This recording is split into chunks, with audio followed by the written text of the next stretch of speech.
So that's the story of a family from Kolkata, and I'm going to invite Helen to come up now because we're going to just tell you a little bit about the trip that we made last week and some of the families that we met out there. So we went, can I just give you that hold? We just went to Calcutta. We went out there for 4 days. And for those of you who don't know, Calcutta is in India. So we flew to Delhi, which is an 8.5-hour flight. And then we flew on to Kolkata, which some of you might still know by its old name, Calcutta. And that's another 2.5-hour flight. And we went with a group, there were 16 of us who were all church leaders from the south of England. And we all made the journey out together. And we were taken out there by a charity called Compassion. Some of you may have heard of them. And we went out there to learn about their work. And this chart, I don't know if you can read that. Basically, they work with children. And they have 3 main programs that they run. The first is called the Child Survival Program. That is for children from the age of 0 to 3. So that is to make sure that children survive their first 3 years.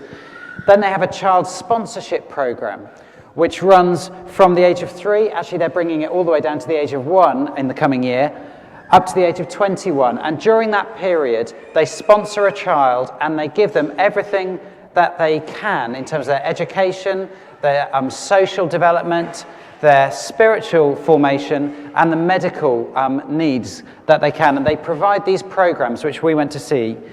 And then also, when the children get older, they have a leadership development program, which is trying to teach leadership to these children who've come through sponsorship.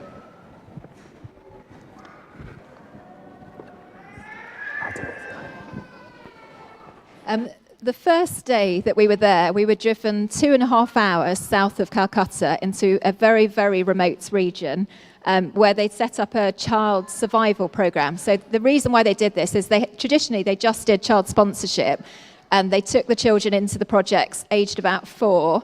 But they realised that some of the children were so unhealthy and so malnourished at that point that actually they needed to do some work earlier than that. So they started work with pregnant mums. They'd identify an area, a very poor area. They'd go into there, and they'd basically educate the mums. They would tell them about things like good hygiene. They would tell them about good nutrition so that the baby would be born healthy. They would educate them about vaccinations. There's a lot of superstition in those areas, and people thought that if you had the vaccination, that it would actually make the child ill. So it's telling them that vaccinations are good, so that they would take the government up on those. So this is the first project that we arrived at. So they gave us a wonderful welcome everywhere. So everywhere we were treated like royalty, which I have to say I felt a little bit uncomfortable with, but I gave us flowers and said good morning in English. So this is the first group of children. And then the next slide shows that the mums were doing a song and a dance for us, so their children were lying on the floor, sleeping at that point. The next slide shows the mothers did a presentation to us, so they wanted us to know the sorts of things that they were learning. So some of them I've mentioned about vaccinations, good nutrition. The project was also teaching them basic literacy skills. Most of them can't, in fact all of them can't read, so it was teaching them to read. It was teaching them things like crafts so that they could actually go and sell things at market and bring some money into their families. So it really was helping the whole family. And then having had the presentation, we were then taken on this amazing bicycle. One man pulled 5 of us. We could have actually walked as fast, but anyway, it was lovely. So we went through the countryside, being taken to various homes of the people who were being helped by the project. And we went to a lovely mother called Pampa. She lives with her mother-in-law. So in India, when you get married, you leave your family home and you go to your mother-in-law's home and live with her. Her husband, they're very poor. Her husband is a day labourer and basically works selling food at fairs and circuses. So he has to go where the work is. So I think she said she saw him about twice a month. So she's living there with her mother-in-law, with her father-in-law, and that's her little child, Sonia. And anyway, we were able to ask them lots of questions about the project, how it helped them. They showed us their home. So this is their kitchen. It's basically a dugout area under the ground, and they put the fuel in the holes and then burn on the pots on top of that. And then the last slide on that one just shows us with them. But lovely family, and they were truly grateful for everything that the project was doing for them. So that was one of the child survival projects, working with pregnant mothers and in the first early years. We also went to a project based at a church in Kolkata. In fact, all of Compassion's projects work through local churches who are rooted in the community and in there for the long term. This was a church called Emmanuel Church in the middle of one of the poorest areas of Calcutta. Pastor John is the guy in the white dress on the right-hand side. And this is them doing a kind of assembly with the children all singing. And we learned from them about the kind of education program that they run. They learn all kinds of things. This is Helen doing some kind of craft with some of the children. I was outside playing one of the many games of cricket that I played that week at this moment in time. And then we got a chance to meet with the children and talk to them about what the project meant to them.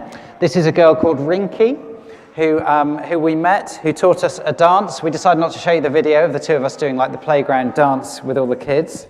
But we then got the chance to go to Rinky's house. Well, we say house, it's actually one room that she and her mother, this is actually her neighbour's child, but she and her mother and her brother share one room, which is about the size of a double bed plus a single bed.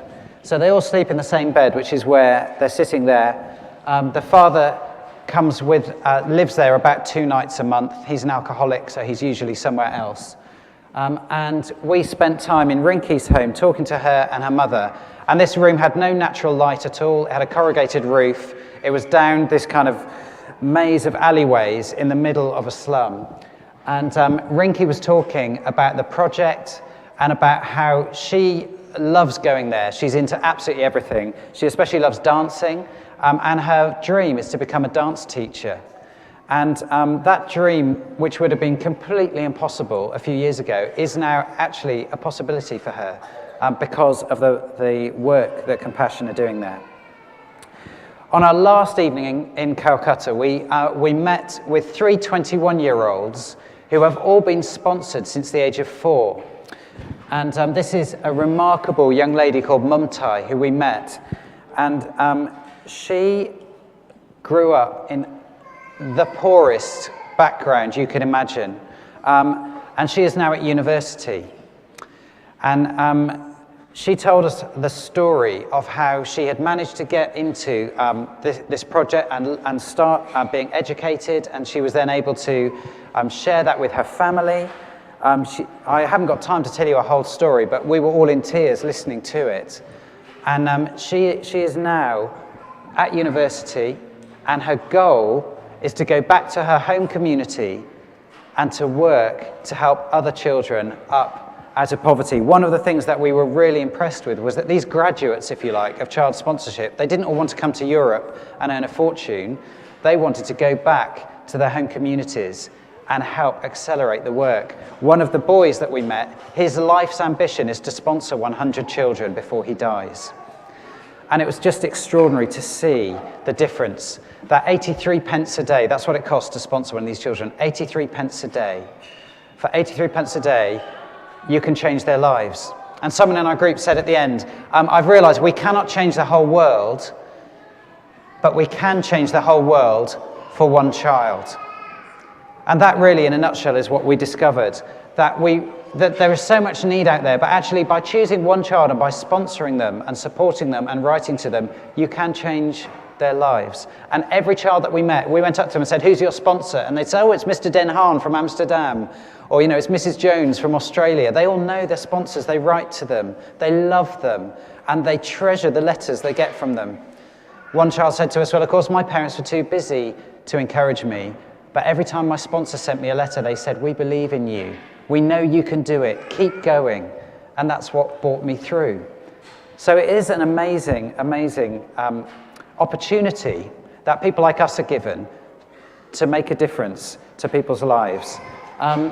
And so you might be thinking, well, we've come back and we're thinking, well, what do we do about all of this? Well, we are going to be telling more about our trip and more stories from our trip. They'll be on our website in a week or so, where there'll be an edition of Team Talk, our magazine, with some more stories in it.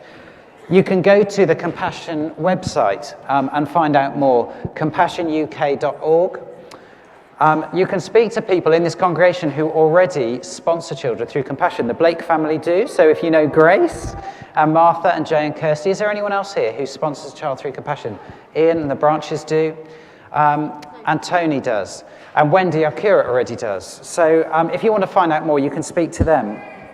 And what we're doing is exploring an involvement of our team of 4 churches in child sponsorship. We're going to draw in the church schools as well, because I think it would be possible for us as a group to really transform the lives of a whole town somewhere like India. And we would be able to all, if we wanted to all sponsor children in the same place, which would mean that we would then also have a link between not just between the families in the 2 places, but the churches and even the towns. And it would make it possible for us to make a trip out there and all go and visit our sponsored children.